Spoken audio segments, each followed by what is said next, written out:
Edition of NASCAR DFS preview. I'm AustYn with the Sports Chief, and we're back with the second, the tail end of a doubleheader for the NASCAR Cup Series at the Pocono 350. So this event here at Pocono Raceway will be 300 and, of course, 50 miles, but it's 140 laps. It's 10 more laps than what we had yesterday. This one's going to be a little tougher as far as telling you kind of how to pick this race. So, as I said yesterday in the video, this event will be pretty interesting because the front runners for the Saturday event will be starting, the guy that won, which was Kevin Harvick, will be starting in 20th.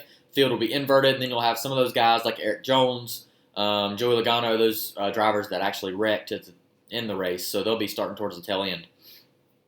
Definitely today, for me, I will be doing a cash game strategy. So it will be you can put it in a tournament for sure, but it'll be chalky probably. I'm hoping some of my lower choices will round out, and hopefully I'll pick some of those that are different, and maybe I'll hit on one. But all the statistical evidence, as I stated yesterday, still remains the same. Denny Hamlin's the winningest driver here. Kevin Harvick, though, and I did have this written down, and I'm not sure if I mentioned it yesterday, that was his first Pocono Raceway win. And I had it written down that he had 4 second-place finishes. Thought he would be a good option, but I faded him. I don't know if that would have helped me a whole lot yesterday because Erik Jones really hurt me, hurt a lot of people. Most of the events that I was in, he was highly owned. So we have that. Kyle Busch got a top 5. Denny Hamlin finished second, which he ran well. He was our best pick for sure.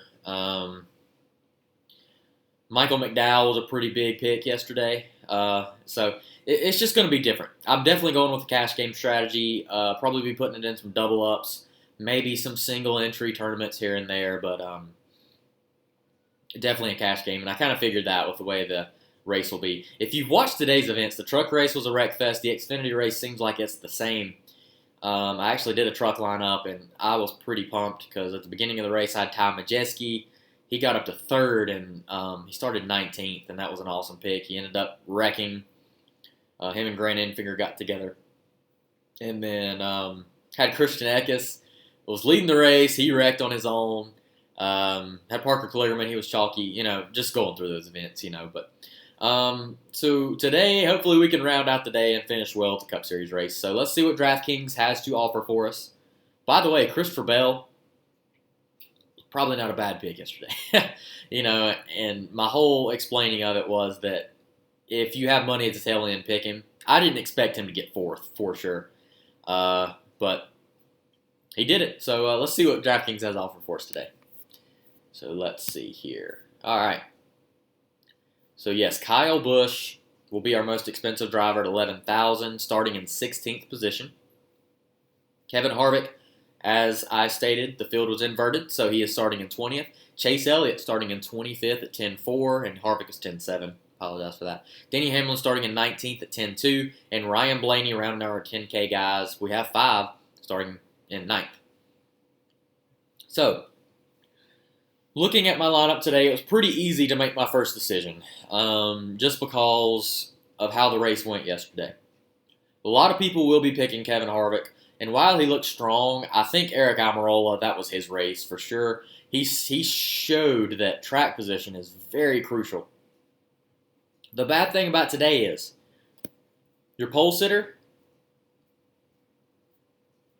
is Ryan Preece. Well, I'm pretty sure Ryan Preece is going to the back. So it'll be AustYn Dillon starting on the pole.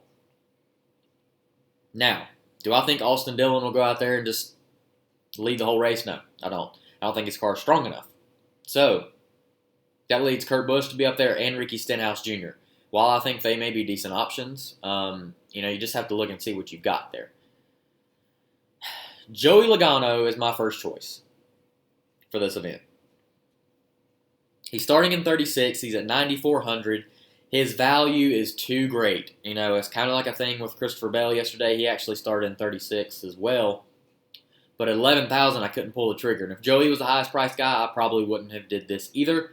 It's just at under 10K, I know I can get a very good set of drivers. And I think, Joey led 6 laps yesterday. He had a pretty fast car. And it may take him a little while to get up there, but I'm hoping, judging from the way the races look today, there's been a lot of wrecks. So maybe the track's slick or something. I'm not sure. But I think Joey, if he can keep 4 wheels on it, I think he'll be a top 10 contender for sure. So there's my first choice. And again, I'm going to go back, and hopefully this doesn't bite me again, but I'm going with Erik Jones. Erik Jones, as I stated yesterday, he had 5 top 10s and 6 starts. Now it's 5 top 10s and 7.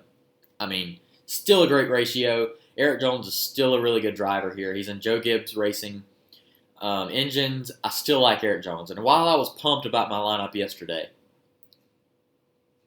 Erik Jones is the one that killed me. I think I would have did okay. Brad Keselowski didn't end up winning the race, but we did decent. We had Kyle, we had Denny, but anyway. So I'm going with Erik today. His 38th is just too good. He'll be highly owned, as will Joey. So that's my first 2 choices. Now, this is where it gets a little tricky.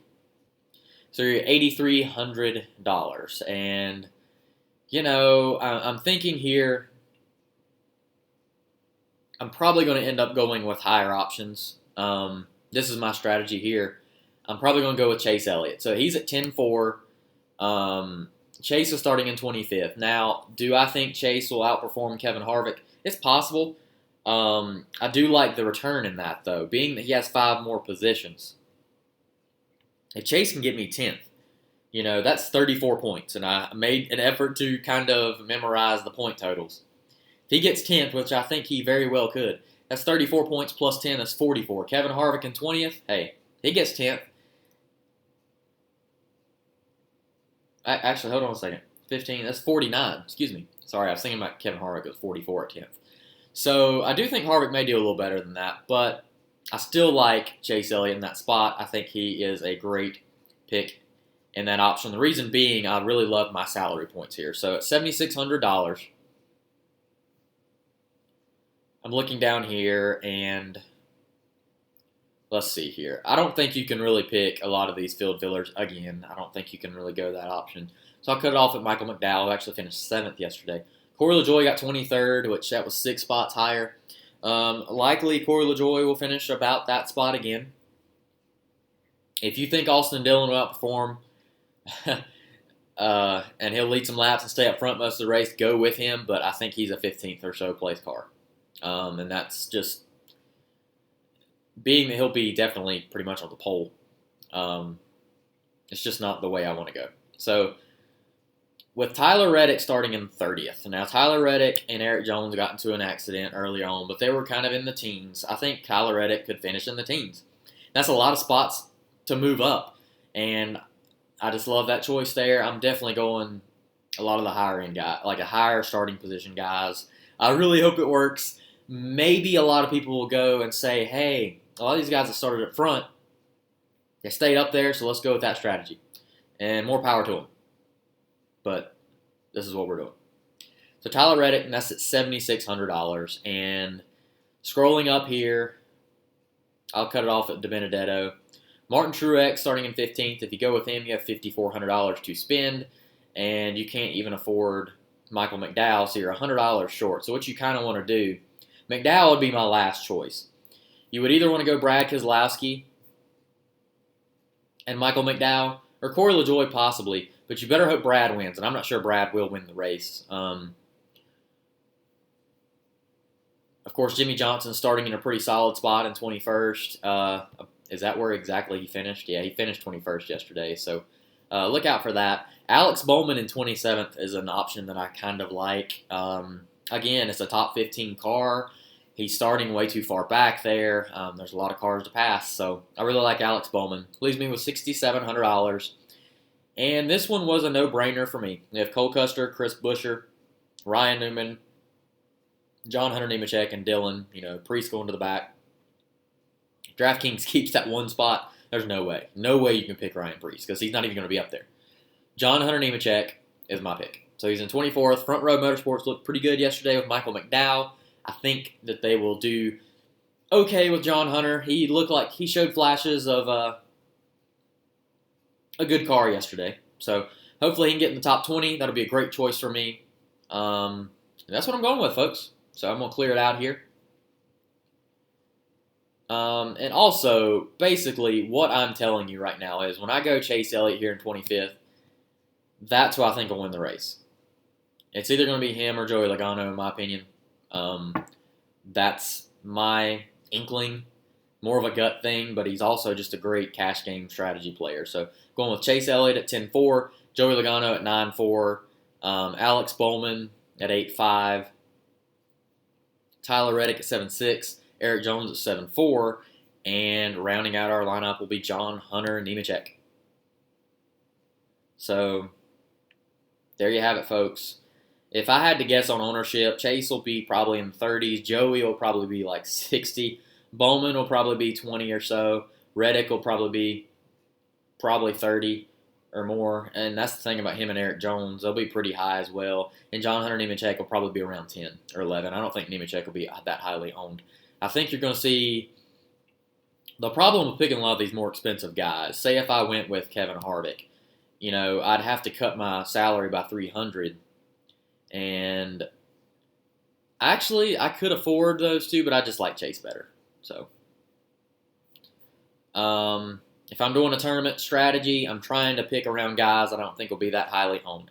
So, if I'm doing that, I'll go Kyle Busch. Let's see.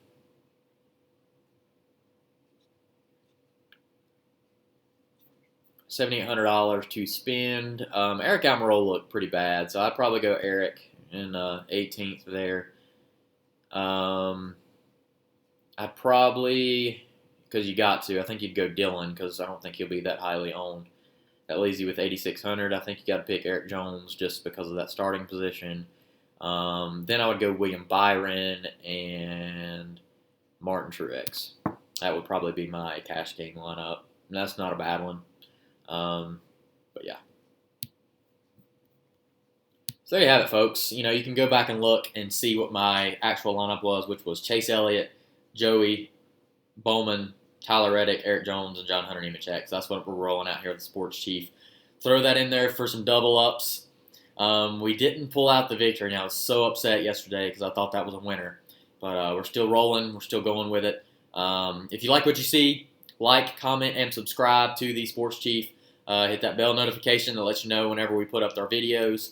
Sorry about the late delay in this one.